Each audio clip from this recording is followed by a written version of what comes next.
bersatu. Bertemu lagi dengan saya Safira Putri Satu di channel aku sudah tulisan dan episode My Diary 3. Jadi topik kali ini saya akan jelaskan mengenai kriteria dari tetap sikap bersyukur dengan kondisi rumah dan yang seadanya. Jadi gini, jadi menurut perbincangan ayah sama muda waktu ke apartemen yang baru dibangun, ada yang bilang tuh bahwa apartemen itu biasanya ke warisan, tapi itu dijual rumah. Tapi saya nggak bisa bilang nggak setuju kalau rumah aku yang tempati sekarang ini dijual, karena ini kan saya udah puas, bukan udah puas sih. Saya makin betah di rumah ini supaya karena merupakan hasil rezeki aku dari sejak aku pindah terakhir tuh tahun 2007 ya. Rumahku kan masih lama. Nanti sekarang rumah kondisi aku tuh dalam pakai kurang lebih 3 tahun tuh saya di sini.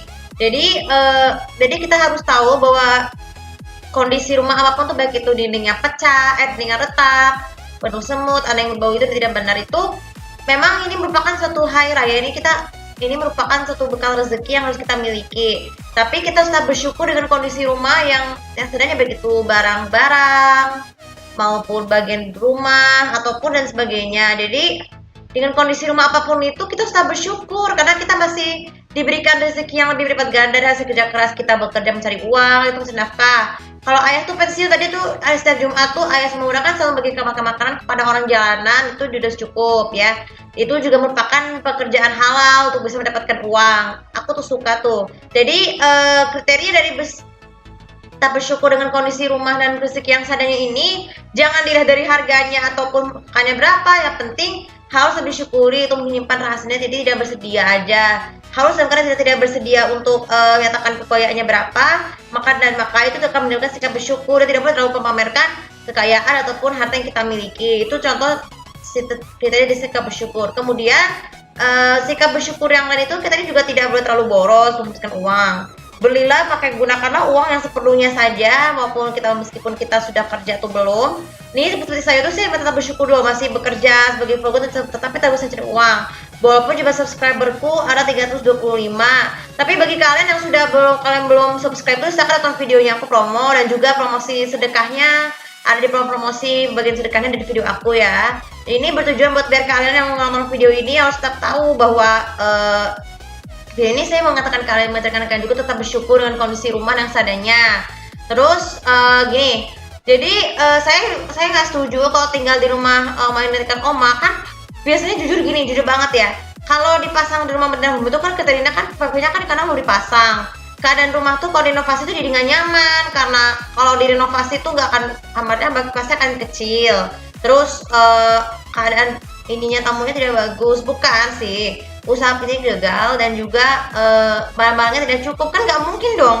Karena aku bilang nggak setuju tinggal di rumah, anggap saja rumah itu sebagai kontrakan bagi mereka masih sekolah. Sedekahkan saja kalau rumah dikontrakan itu kepada orang lain, karena kita kan juga saling berbagi seperti itu.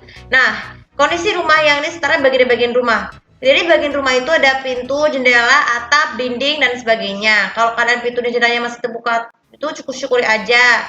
Nanti tapi kita berusaha mencari rezekinya. Kemudian ada kondisi barang. Kalau kondisi barang yang terlalu gak sempurna, masalah seperti gak sempurna, terus yang rusak, pasti syukuri aja, tapi dengan cara menghemat uang ya.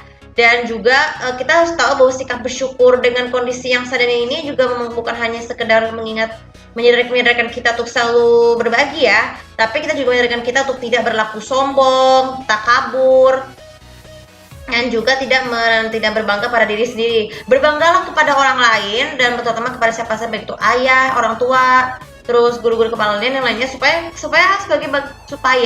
orang-orang yang memiliki keterbatasan seperti tunawisma dan tunacacat itu bisa mendapatkan kebahagiaan. Kalau kita itu bisa lebih dinilai sebagai orang yang baik, tidak peduli maupun kaya ataupun sederhana, tapi kita tetap bersyukur ya. Dan jangan memandang terlihat dari harta ataupun warisan, tapi kita juga harus yakin dengan ketetapan Allah atas kepemilikan rezeki tersebut. Oke, jadi ini video kali ini untuk kalau kalian mau nonton ini, jadi saya bilang video ini anggap sebagai pelajaran untuk kalau kita rumahnya selesai itu kontrak. Sekarang kan berbagi. Aku suka pekerjaan saya muda itu setiap hari Jumat tuh berbagi makanan kepada orang lain, sehingga rezekinya bisa bertambah banyak dan bisa mendapatkan rezeki yang halal dan menjadi bekal untuk akhirat nanti dari Allah SWT. Oke, untuk video kali ini sudah bisa bermanfaat. Dan jangan lupa sebiasa follow sosial media aku, komen dan subscribe aku di sini untuk lebih tahu bagaimana mendapatkan video ini. Teman kita tetap bersyukur dengan kondisi barang, rumah, dan rezeki yang seadanya, dengan kondisi yang seadanya. Terima kasih. Assalamualaikum warahmatullahi wabarakatuh.